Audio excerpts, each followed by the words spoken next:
everyone, and thank you for joining today's discussion about ounces and carats in the ground, marketing, and managing major deposits. Originally, we did have Reunion Gold's Doug Flagg scheduled, but he was experiencing some technical difficulties today. So unfortunately, it would just be the two, or fortunately, it would just be the two gentlemen with me today, Alan Pangborn and Ewan Mason. If you have any questions related to the discussion at hand, please ask it in the Q&A tab on the right-hand side of your screen, and I'll try my best to incorporate it into the conversation. Please no company-specific questions, but if you want to talk to any of the companies speaking today, please private message me in the chat. I'll be happy to coordinate with the respected teams. So why don't we start with a brief 1 to 2 minute introduction. Alan, why don't we start with you? Just please provide an overview of your flagship asset and what stage of development your project is in. Hi, and thanks for the invite today, Carl. So our company, Chesapeake Gold, we have a very large logo grade gold silver deposit in Durango, Mexico. It's over 20 million ounces of gold and another 480 million ounces of silver. It's been known for quite a long time. It was drilled out some time ago. A PFS was done in 13 and then again in 16. We took over about 2 years ago with a different concept where we're looking at the higher grade core in the middle as a starter project for a project that we could do without having to maybe bring in a major to help sponsor it because of the very high capital that was required. It would have been a 500,000 ounce a year producer, which is massive in its own right. But it's not something that we believe we could finance and retain any sort of ownership, except maybe a royalty stream or something. So very large deposit, different approach.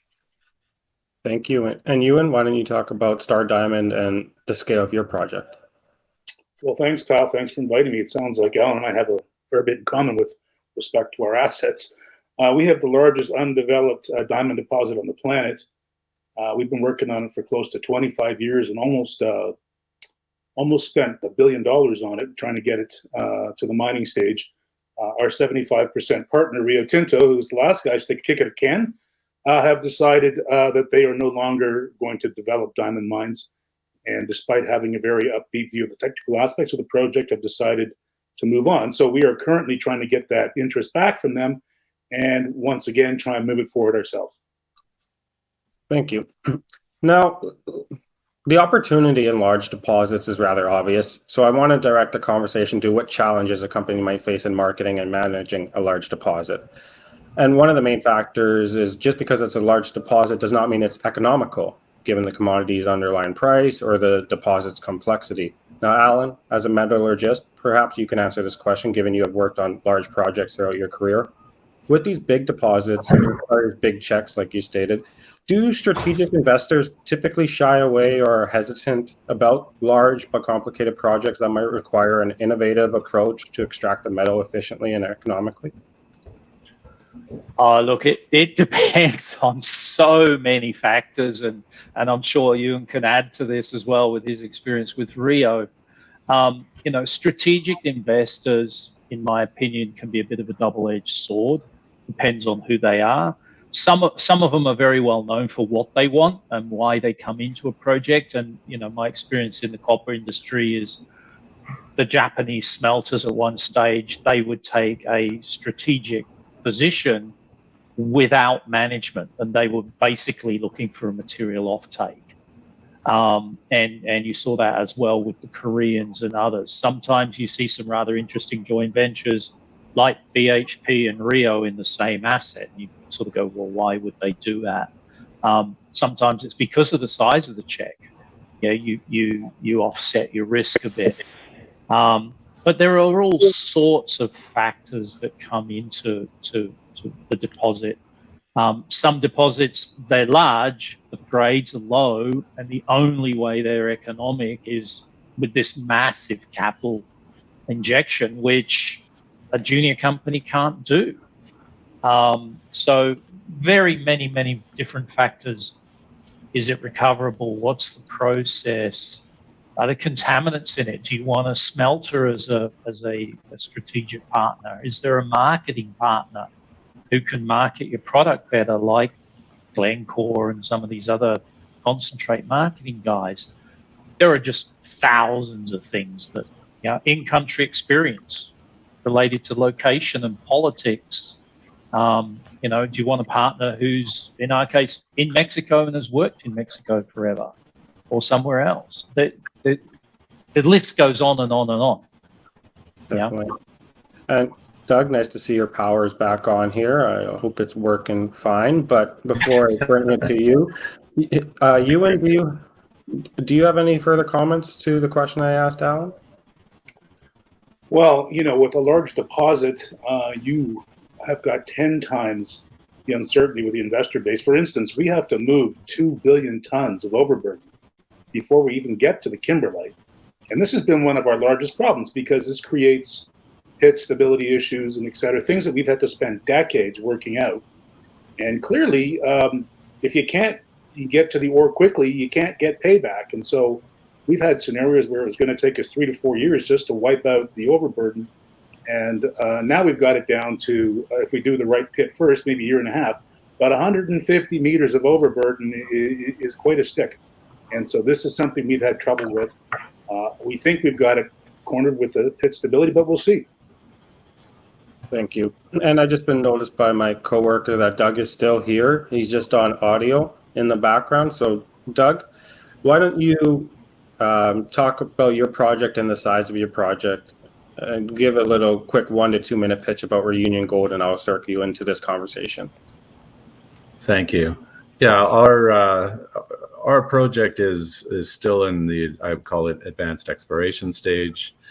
In Guyana, a very good jurisdiction for mining. In fact, just moved from one of the worst countries in the Fraser Institute survey to, I think it was 21st or 22nd in the world. And it's going to be open pit, high grade. The initial metallurgy is good. And it's got good size potential. So it's got all of those things that you would like to see in a deposit and a deposit that could have significant size over the fullness of time. So, thank you. And we were just talking about finance and projects of this size, and maybe I'll just prompt this to the group, but start with you, Doug. Is there a general blueprint to progressively financing these projects to ensure a material increase in shareholder value?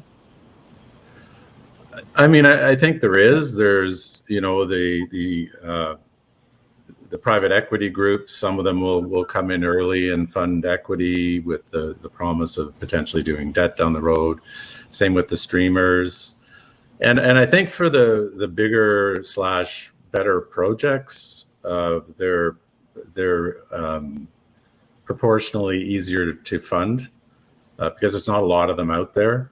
That have both size and, good quality, i.e. high grades, good metallurgy, good countries, all those, no significant hair on them. So if you have a project like that, it's much easier to finance, and absolutely you can finance it sort of a bit at a time. And Alan, any further comment, any secret sauce to ensuring shareholder value? I think a lot of it depends on who are you targeting as your investors, because it's not just, is our project great and everybody's going to come and invest in it. Certain investors look for certain things, right? And you have some investors that are large ounce in the ground investors. You have others that are more interested as it moves into development. There are others that won't even touch it until it's running. Some of the majors won't buy you until you've proved it works. And I've actually had one of them tell me that. The secret sauce, I'm not sure there's a secret sauce. I think it's more understanding who your target investor base is and making sure you work towards them and maybe not waste so much time and effort on things that you already know they're not really interested in that sort of investment. And so, you focus on them first, and then as the project moves forward, other investors come in, and the type of investor will change over time. Mm-hmm.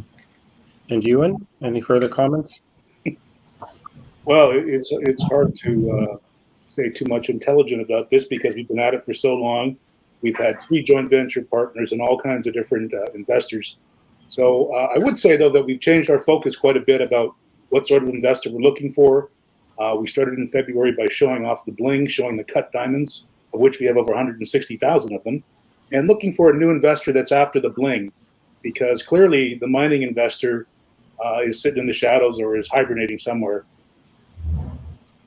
Yeah, and you've also said multiple times, Ewan, that this project would greatly benefit Saskatchewan as a province. People tend to have a poor view of the mining industry, or perhaps that's changing. But the reality is that the mining industry is a great driver of economic activity. These projects require big workforces. So how do local governments perceive your large projects, and what unique challenges are you facing, if any, at all?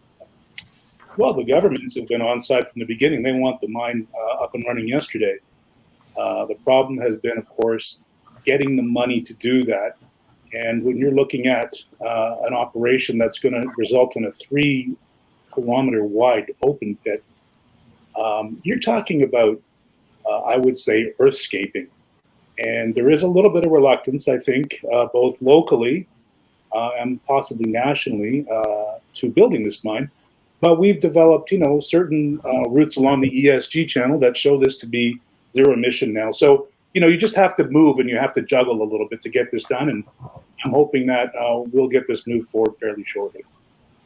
Mm-hmm. And just to piggyback off that question on the ESG front, with these large projects, are you finding any further challenges from the ESG perspective? More of an emphasis on the environment and social I'm referring to, such as permitting, etc.?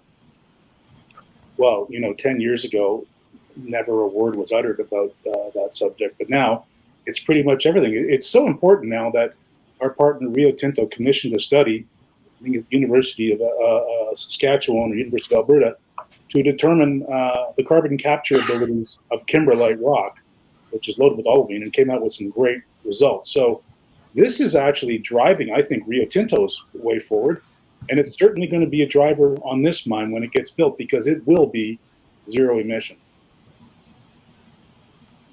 Thank you. And all of you gentlemen have been in the industry for quite some time. So Doug, do you have any further elaboration or on the progression of ESG and these larger projects specifically? Sure. I mean, there's no question that it's a focus for us. We're a bit earlier stage in our project. But we see that it's something that we have to address. We've hired a consultant to kind of do an audit and work with us to move forward on programs. We have some social programs that we're doing, but we need to start to flesh that out. And one of our focuses is looking at different forms of trying to make the mine as environmentally friendly as possible. For example, run-of-river power option. We're looking at the potential to use some of our waste as aggregates, etc. And then reforestation and other type of programs to minimize our environmental footprint as much as possible. Thank you. And Alan, anything further on the ESG front? I think it's, and I think some of the listeners may have heard me say this before, I think there's a realization that you've got to get it right from day one that may not have been there 10, 20 years ago. And you've also got to start at the center of where you are and work out. There's been many mistakes made around the industry over the years where they haven't done that, and it's caused later problems where you couldn't get your mine permitted because your neighbours didn't want it. Not in my backyard became such a problem; it was never going to happen. So I think there's a realization, and the approach is changing and has been changing for quite some time. I was fortunate enough to work in a mine that had done it very well, where our relationships with the local community were very good, and they helped us convince the local government. Then the local government helped us with the provincial government, and the local government, and the local community, and us or go to the capital city and talk to the federal government. And that approach gives you more support. It gives you more possibility of getting through an ever increasing and ever more complex system to get your approvals at the end. And I think there's also a realization now you've got to be so careful with those initial agreements you make with the local communities, because they have a memory and they're not going anywhere. So the geologist that made the first commitment that he was going to turn this into a beautiful, wonderful place to live, and you're all going to have free power and free communications and free everything else, that ain't going away. And you're going to be living with that for the next 20, 30, 40 years.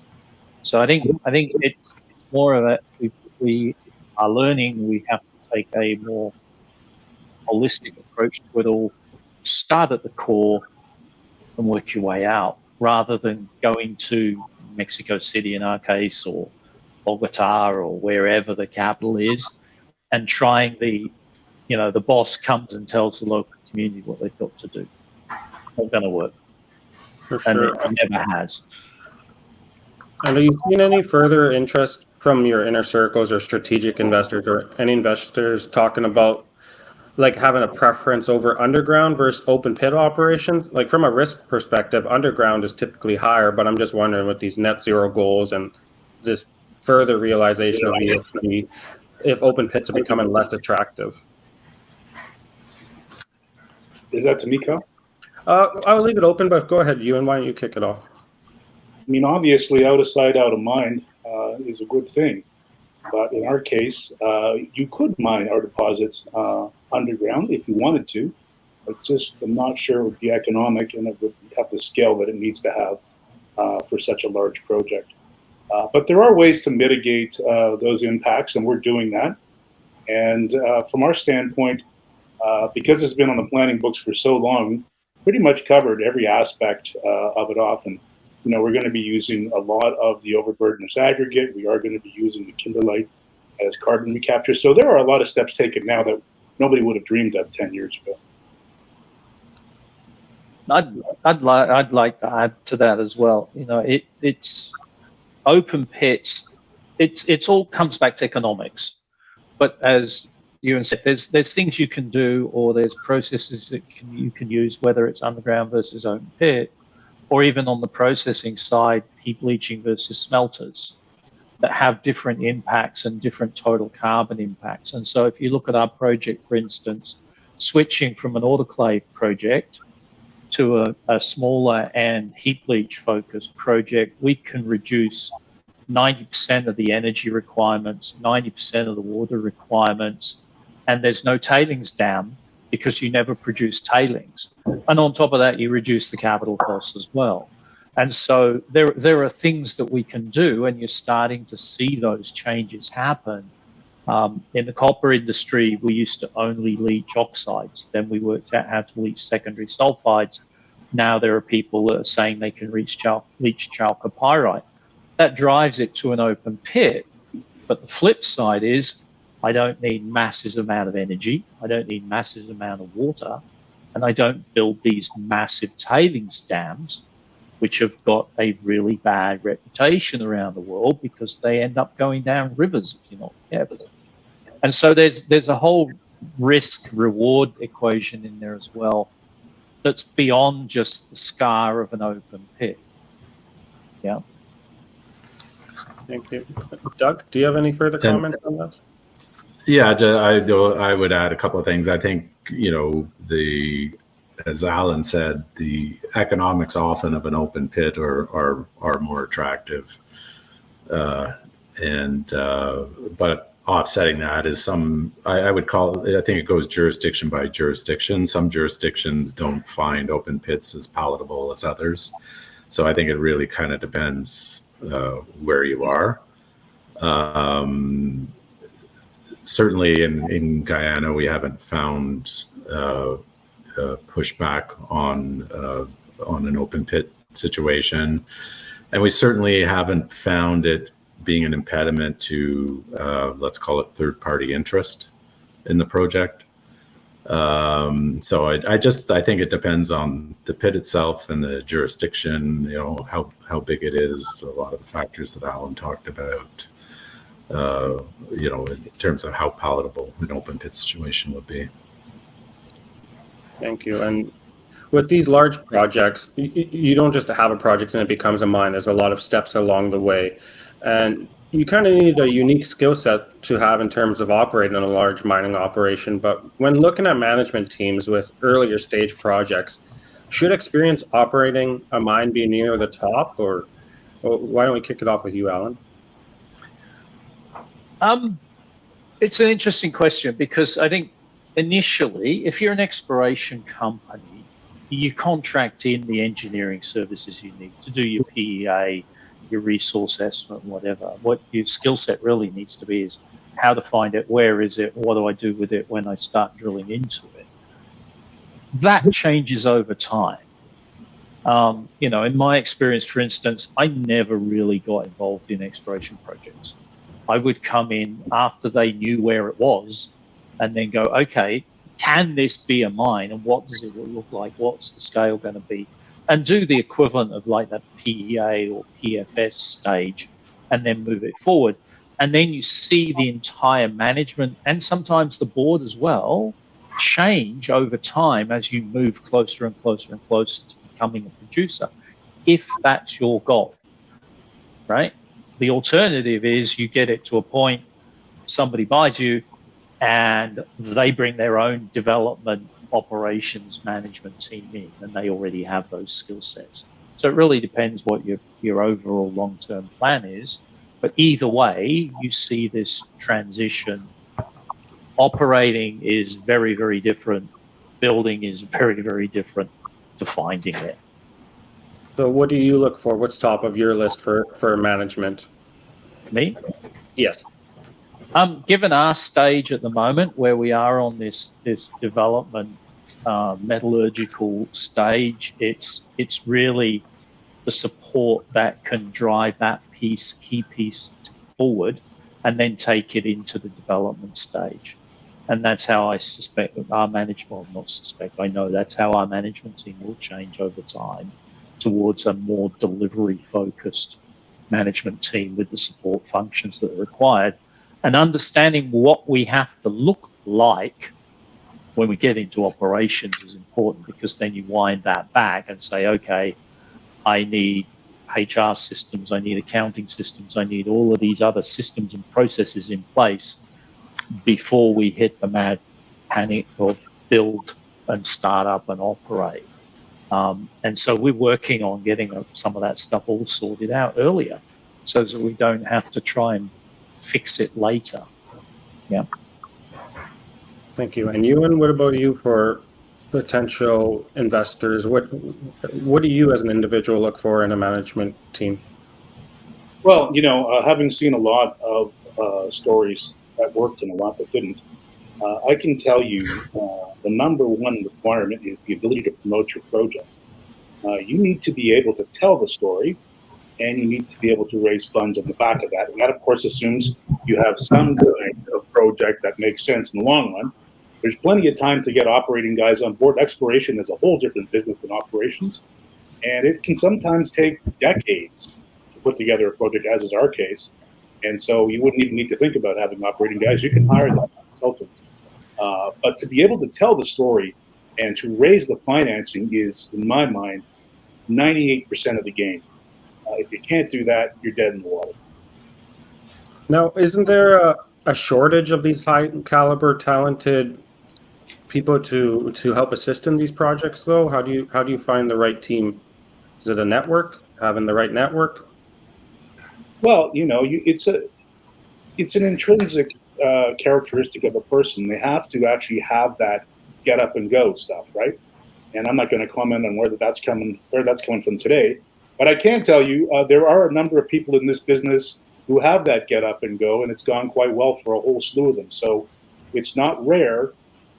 It's just that some people don't see it, and they get bogged down in the details when they should be out there telling the story and raising money, raising finance.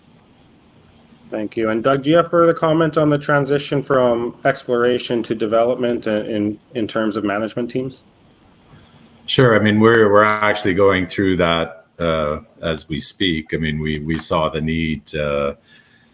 We were moving toward a significant maiden resource estimate, or what we think will be a significant maiden resource estimate in mid-year this year. And given what we think the economic parameters, the favorable economic parameters of this project will be, we felt that there was an opportunity here to start to fast track the engineering side. So in terms of talent, we managed to bring Rick House, former CEO of Dundee Precious Metals, out of retirement. And part of the reason was that, he found the project attractive enough that something he wanted to be associated with. So we were able to, after it took us quite a while, but we eventually convinced him to come on board. And then in terms of hiring the next layer of engineering management, he has contacts that he knew and was able to bring, Keith on board to help us out as well. So that's kind of how we did it, along with the hiring G Mining Services to basically take the project right from resource through PA, PFS, feasibility, construction, and commissioning. So as a small junior company that's making the transition from exploration to development, or moving in that direction, we can now credibly show that that's something we can do. So it was a little bit of this and a little bit of that that allowed us to kind of acquire the talent that we'd need to move this project forward. Thank you. And I'll leave this open to the group, but you hear individuals like Rick Rule saying, swing for the fences, look for those big deposits. But are there any red flags, either in the management teams or the large projects, the projects themselves for that matter, in which it might cause you to stop your due diligence prematurely if they don't meet some particular skill sets, or the project has some particular flaws? Open to anyone to answer. Well, I think, the biggest impediment to the potential impediment to the big projects is a large capex and a potentially a low return. And then, you get into a situation where, perhaps you need to look at a phased approach, more bite-sized capital requirements, and maybe, as Alan suggested, you start off with a heap leach or something initially, and then you use that to bootstrap up, like back in the old days, rather than starting with a kind of a bigger billion-dollar project, which is much more difficult to finance. Yeah, I'd add to that. I mean, Ewan mentioned, originally they had a 2 billion ton pre-strip. What's interesting with these large projects is a lot of people have never even seen them. And so when you get into those sorts of numbers, I was fortunate enough to work on a couple when I was with BHP. The problems or the issues aren't what you think they are. When you've got a project that's moving 1 million tons a day or more, there's all sorts of issues, just people. One project I worked on, we peaked 8,000 people on site every day. You got to feed them, you got to move them. Imagine the size of the sewage treatment plant you got to have. Things you don't even think about. Yeah. And I think that's where some of the junior companies who try to build these larger projects come unstuck by themselves, because they don't. You don't know what you don't know. It was a huge eye opener for me when I moved from a smaller project, smaller for BHP, into one of their mega projects. The issues that came up had nothing to do with the resource, had nothing to do with the engineering. It was all of this miscellaneous stuff around the outside that people hadn't even thought of in some cases. And when you look at where projects go wrong, Doug mentioned the capital cost and the low IRR, maybe it should not actually be built. But unfortunately, when you're a single company, that's your future. Single mine company, that's your future. When you go inside of a bigger company, they have multiple options. And so you actually do compete with for capital on an IRR and an NPV basis and the ability to actually build it. Yeah. In a single asset company, sometimes that capital number is a killer, and there is so much pressure to push it down, and you then see over time all of these single asset big builds go pear-shaped. That's what you've got to be looking for. You've got to understand why is the capital the lowest in its peer group, and the production is going to the highest in its peer group, and its operating costs are going to be lowest in its peer group. That is probably the biggest red flag when you're looking at some of these projects. If your operating costs and your capital are the lowest in the peer group, but it's still going to work, maybe I've looked at too many of them, but I don't believe it. Any further comments there, Ewan? Well, that's totally the case, and that's bang on, because that's your lifeblood when you're a junior mining company. If you have a low IRR and it's low grade and everything's low, it is better to maybe just forget about it and move on. Our situation is quite different, quite the opposite. We have a very high value deposit. We just have to get to it first. And originally that did damage the economics, but we went back, took a few more looks at it, and Rio's come out and presented us with an 85-year mine life. So we know it works. We just have to rearrange the ducks a little bit so we can raise money, and hopefully not from mining companies because they take too long to do things, but raise the money and build the mine. Thank you. And Alan, you touched on an interesting topic with the one asset type company versus one with multiple projects. Is the diversification of having multiple the best route to remove volatility in your stock, or should investors, I'm trying to say, consider a one asset stock? And we'll start with you on that one, Alan. Again, it's if you've got the right investment proposal for them, why not? Yeah, if as Ewan said, if you've got a high IRR, high NPV project that makes sense, that is credible, which we believe we have with this new approach, once we can show technically the technology works and we're getting the results that we need to get, and we've already put out our proof of concept, so that doesn't scare me, and we're borrowing the whole concept from a different part of the mining industry, yeah, why not? You can be a single mine mining company and turn yourself into a multiple mine mining company. It's not the easiest way to do it, but it is a viable alternative, and many, many companies have done it, sometimes on the back of one very large project at the beginning.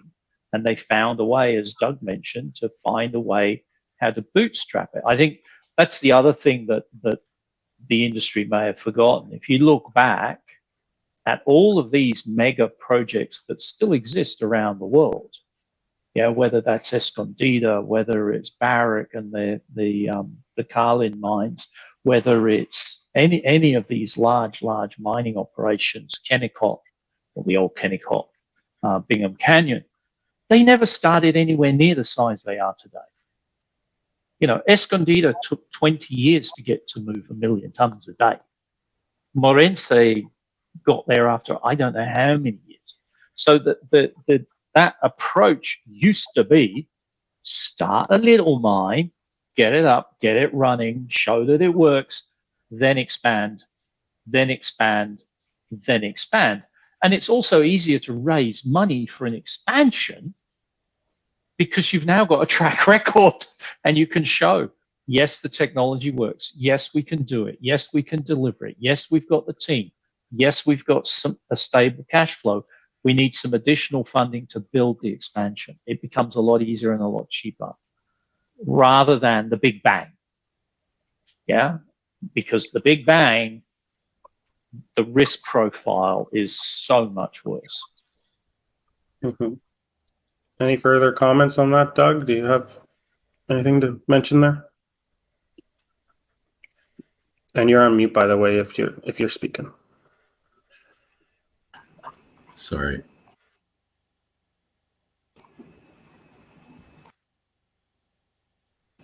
Unmuted. Okay. You're live now. There you go. Okay, sorry.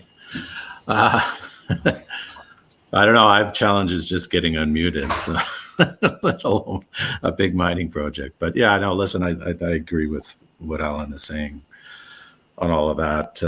I mean, there's a lot of projects out there that are great projects that will advance, and there's others that are struggling and don't will just be difficult to fund and put into production. And I think investors, you can usually tell by the multiple they're trading at kind of what the investor's point of view. And I think, over time that's becoming even more pronounced in the markets. Looking at valuations, there's companies with high valuations that enable them to advance the project, and there's companies with valuations that are to the point where raising money is too dilutive for them. So it really does come down to the quality, size, returns, etc. of the project. Thank you. And I'll keep it on with you here, Doug, for the follow-up here. And that's all the questions I have for today. So I just want to wrap it up. We talked about all the challenges, but why don't you gentlemen talk about the opportunities your company has to the potential investor here today that might be considering your company? And again, we're going to start with you, Doug. Yeah, listen, I think if you do have a project that could potentially be, a tier one project with good returns and high rates of production, in our case, it's a gold project. If you can produce, 300,000 or greater than 300,000 a year, with a 12-year mine life, I mean, there's not a lot of projects and a project that's with a good return and low AISC. There's not a lot of projects out there, so you're going to be able to attract capital and potentially attract third-party interest to drive it forward. And I think those are the types of situations that investors are looking at, and that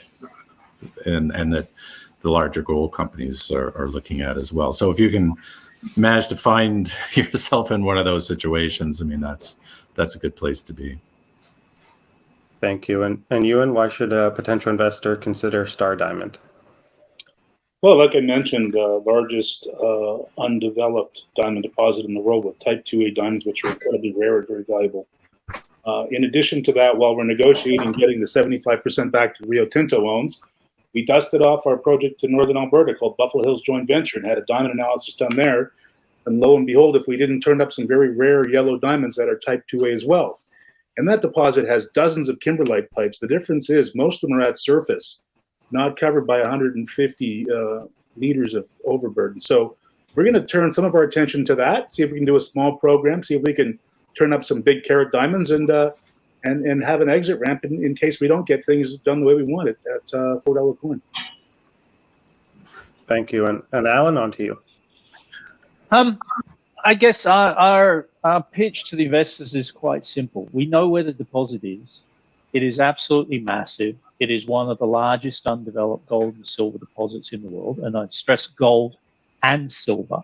480 million ounces of silver makes it one of the largest silver deposits. 20 million ounces of gold makes it one of the largest gold deposits. You put the two together and it is massive.